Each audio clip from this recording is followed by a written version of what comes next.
So I have a question to ask you. I have an answer for you. Have you ever been sitting underneath a tree and an apple hit you on the head? No, I can't say that I have. Well, you know what? Maybe in this case, if you are sitting under a tree, maybe the board game Newton will fly out of a tree and hit you on the head because, gee dang, this is one heck of a game. I do like figs. Is that the same thing? No, it's not the same thing. Fig Newtons. It's not a Fig Newton game. Oh, Okay, no, it's not I a Fig apologize. Newton game. Although I never, I didn't have too many I remember liking Fig Newtons when I had them, but we never got them. They were always at my cousin's house. Fig Newtons. They're tasty. They are tasty, but they're weird. We had them growing up. My dad really liked them, so we always had them in the house. And then I tried them again when I was older, and they are good. Question mark? Anyway, Well, okay, so the Fig Newtons have I think I like they have like a bready cookie, yeah. Not, I was like scrunchy. It's like, that's not a word. It's not like a sponge cake, but it's like a thick. Yeah, it's like a thick, heavy. Yeah, like a thick kind of cookie, not like a hard cookie, but it's like a cookie-esque soft, like it comes out of the oven kind of consistency, Yeah, but cold. With you... apple filling in them or whatever the heck. I was a raspberry fan because apple ones are garbage. Oh man! But the raspberry ones are stellar. Would you say the cookie out or the breading outside is as heavy as this board game? No. Wait. That's a transition for you. I don't know anymore. I was actually just planning on just skipping it entirely and talking about Fig Newtons the entire time. Right. Fig Newtons is a board game by Keebler Health. Stellar game. You can to play the game. You go to your local grocery store, give them $4, and then go home and eat them in Netflix. Right? Oh, you've won, and that's how you win. And that's how you win the game. The objective is to get through not eat the whole thing. Through 2 episodes of dating around in Netflix while eating a whole thing of Fig Newtons. Good show, Netflix by the way. Fig. I know this is completely off topic, but good show. I haven't even heard of that one. Watch it with your wife sometime. She would like it. All right. You'll get some definite Fig Newton points. If you do, don't give me that face. I don't know what to think of that. Just think of it as an experience that you'll have a good time with. Coming from me, come on. I'm gonna say a Netflix and chill is very different when you're married. Extremely. It's more like Netflix and Well, okay, here's the thing. I didn't realize the chill part. I thought it was just literally chill, like be under a blanket and cuddle. Oh, there's a much more it's a lot more than cuddling. undertones to that. Much more sexy undertones. That's just how out of it I am with the kids these days. It's fine. We're old. It's fine. Anyway, hey, how's Newton the board game? Since I don't care anymore. I know. I really want Fig Newtons now. I want raspberry Fig Newtons. If they even still exist. I'm assuming they still exist. They still exist. I'll talk about the board. No, what's hard to find right now is the most stuffed Oreos. Have you heard of these? Yeah, I saw you literally posted about them. I did, and I still haven't found them. No, I haven't actively looked, but anyway, still not about this Still game. not about this game. Let's bring it on back to an actual board game. Newton. This is a CMON limited published game. Came out around Origins time, I want to say. I don't know if I think it got released shortly after, but I remember it being a hot commodity at Origins 2018 last year. Designer is Simone Lusani and Nestor Mangoni. I apologize if I minced your names, but I did the best I could. And guess what? Our favorite artist is back, Clemens Franzio. He's back. I remember you texted me about that, and I was very confused. I don't think I ever replied, but as I read that, I was like, "Huh." No, you did. You were like, "Oh, that's interesting." Oh, well, and then your wife's like, "Who is that?" And it's like, "No one." No one. Mind your business. Exactly. So, Newton is a game that I think is so. Okay, we talked about Coimbra a couple episodes. Mm-hmm. Coimbra I consider to be the spiritual successor to Lorenzo il Magnifico, which I think also goes all the way back to Zulkin. I want to say, because the designer here has made Zulkin and Lorenzo and Coimbra and now Newton. So in Newton, what you are is a scientist who has a mission to become like the best scientists of all mankind or something to that effect. I don't know, you're a scientist. And what you do is there are a bunch of different actions that you can take during your turn by playing a card that is essentially twofold. The top half will either contain nothing or a book icon, which we'll talk about later. And the bottom half actually has one of the 6 basic actions you can take. And you'll place that card onto your player tableau or your desk, and you will then activate all of the actions on your desk. So you start off the game, you put out 2 huge game boards, one of which is going to be a map of Europe, and you lay that out and put a little traveler icon, and then underneath that you place a technology tree / work like board, and then you place a bunch of crap on that. And then you have your player desk, which is essentially your player tableau that has this huge, gorgeous bookshelf up on top that has a lot of that's pretty clever mechanisms to it, which again, we'll talk about later. And then on the bottom is your quote unquote desk where you play these action cards. So very briefly, let's talk about the different actions you can take. And it's it's one of these games where it's like you play an action that affects a different track on somewhere in the game board state, and you move up that track, and the farther you get up on that track, the more it kind of interacts with other tracks. The difference being between this game and games like Coimbra or Lorenzo is that dice are primarily used in both Lorenzo and Coimbra. In this game, it's all card-based. So these cards that you play, one action you can play is called the work action, which is, again, you have this little token that exists on this track.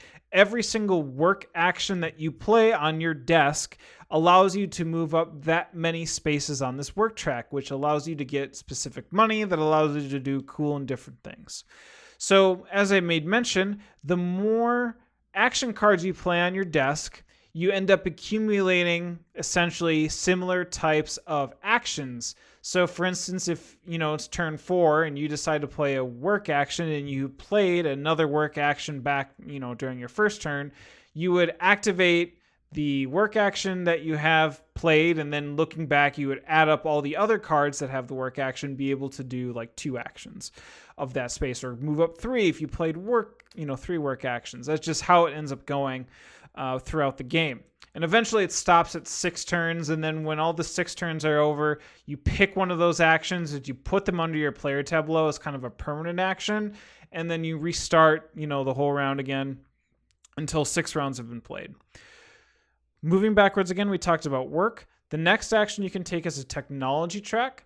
And in the technology track, you have students that can go up this technology tree. And so there's like all these different types of there's 3 main paths that then have all these different branches that you can take. And they all have certain things that when you land on, you'll, have certain things that interact with other tracks that you can do, or the bookcase that is on your player tableau. So you can do that. You can also hire more students to go up different parts of the track as well. And at the very top of this technology track, there's going to be like a prerequisite of different books that you'll probably see, like 2 orange books and a blue book, or 2 green books and a blue book. That's going to correlate to the study action, which again, I'll talk about later. This game should just be, I'll talk about this later, the board game. But again, how we always talk about how all these different tracks correspond with everything else. I want to say it's a simple game. It's a simple game, but it's just like I'm talking out loud and I'm realizing, man, this is not, or I'm just doing a terrible job at it. I have no idea. You're doing great. Thank you. The next action you can take is the travel action, which means that the whole Europe board, you move your little traveler action, much like kind of in Coimbra. You can kind of move your little dude around and be able to visit different monuments or different cities or different fun places and be able to gain the benefit of that. You have the lessons action, which is allowing you to be able to, take one action in the face-up cards. Oh, what the graduation cap? Oh, that is where, okay, that's how you end up gaining more cards in your hand. I'm like reading the rule book quick to really get myself back into the game. Mm-hmm. And yeah, the lessons thing. So there's 3 different types of, so there's like a graduation cap 1, level 1, level 2, and level 3, and they all have the similar type of action cards that we talked about. So you're kind of given a basic pool to start, and in order to kind of build and do more complicated like books or better useful things, you take the lessons action, which allows you to play that lessons cap. You calculate all the graduation caps are on your desk, and you can pick from that level or above, allowing you to the more lessons you end up playing, the more choice and the better lessons or the better action cards you can take. Then you have the study, which is a book action that allows you to place a little book token that exists on your desk and kind of fills it in. And when you either fill a roll or a column, you end up looking over to seeing what the bonus is of you completing that specific roll and column is, which is normally victory points or something else. It's normally just victory points that you end up getting. And then you have the jester or the joker, allows you to essentially count it for anything. One of the other previous 5 actions that you can take. And the game flows really well. And again, it's complicated to talk about, but as you get into the flow of things and as you start investing into these certain tracks, turns are super quick. Turns are very, very quick. You can usually do an action in the 3-player game that we played. It's you play an action and the other 2 people are already done. And what's really cool about it is that once you end up getting later into your turn and all the different actions, that you've accumulated in your previous turns, there are some really fun, Gon, Sean, clever combos that can kind of happen where you land on this space. It allows you to do this thing, but allows you to get this many victory points. Super clever, no pun intended, right? Nah. And just that type of comboing action that can happen. So I had never played the game before. I think I watched... not to watch it played, but I watched another video tutorial about how to set up and how to play. It's about 20 minutes long. Next day I went and set it up, played it for 2 other friends of mine and myself. And yeah, it was, people got it. People were familiar with Coimbra and Lorenzo to be able to okay, yeah, it's the same game as those, except for you use action cards instead of dice. And about 2 hours later, we were done. It was a great... That's not bad. Yeah, it was a great competitive game. The curse of the teacher hit me. I did not score too many points, but for me, it's always exploring how these different games utilize these types of different actions and things. And I liked it. I would say out of the 3 of Lorenzo, Coimbra, and Newton, I think Newton's my favorite of them all. Ooh, even though I was going to ask you. Yeah, I think this is by far one of my favorite, tracks on tracks on tracks on tracks on tracks. That's what I feel like this type of game is. It's just what you want to be able to explore and play. It's cool. It's nifty. I like it. And I don't know if it's ever coming back because it's a CMON limited game. They might, but I haven't been able to find it on shelves anywhere. Really? It's really weird. Yeah, I don't know. I remember seeing it at Origins and thinking that was cool. And then I forgot about it and a friend bought it. And then he never played it, and I was like, I'll buy it from you. And sure enough, it's now one of my favorite tracks games. I think it's really, it's cool. It's $45 on Amazon right now. Okay. So I'm leery of buying board games on Amazon. Yeah, I haven't done it in a while. But yeah, I'd have to probably also take a look at Miniature Market 2 or cool stuff so, and just see. Okay, as you do that. So this game sounds fantastic. I have such a backlog of Euro games right now that I need to play with my wife that I have on my shelf that I'm having a hard time actually finding other ones to play. I have Lisboa. Mm-hmm. We bought Teotihuacan, so I want to play that more. I'm about to buy Terra Mystica. Not Terra Mystica. I have that game. Terraforming Mars, which I'll explain later. Yep. And there's just all these other ones. And is it... Oh, man. But I'm finding more and more that I'm leaning a lot more towards the Euro side of games. And this one just, everything I'm seeing about it just looks fantastic. And I don't know what to do. Yeah, it's in those types of games too, like Lorenzo, Coimbra, and Newton, I've heard people call it themeless, right? Where you can essentially have it be anything, right? You're just, moving a token up a track and it's not really doing much anything for the theme. But I can't really say that I'm all that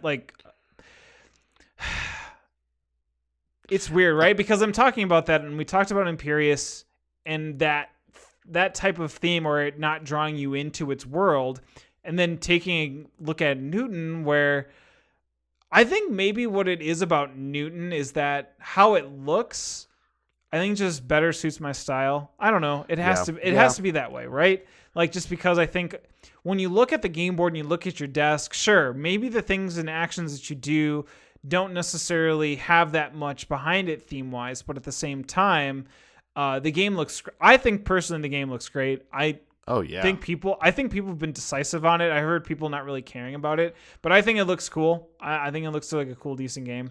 Yeah, that's it looks interesting. I think I'm learning more and more that the like not really fighting games. So at SaltCon I played Claustrophobia, the new one by Monolith. Yep. And I'm like, as I'm playing, I was like, okay, I see why this can be a fun game, but I just kind of don't care about that style of game as much anymore. And then we played other games, which I'll talk about later, where it's just much more focused on mechanisms and things like that, and that's the ones that I was like super interested in. And I think it's just like a shift I'm having, where I'm leaning a lot more heavy towards those. And what's weird is that I think my collection is actually pretty balanced. For a while it was much more just like a dudes on a board type game, sure, but now I think it's more balanced, which is why like I hear games like Newton and I'm like, Big Daddy like. Big Give Daddy. Me some of that gross. Newton pie. I've never called myself Big Daddy, and I never want to call myself that again. Never will ever call you in your entire life or the lives beyond this one. Yes, thank you. Anyway, that sounds fun. Yeah, Newton, $51 on Miniature Market.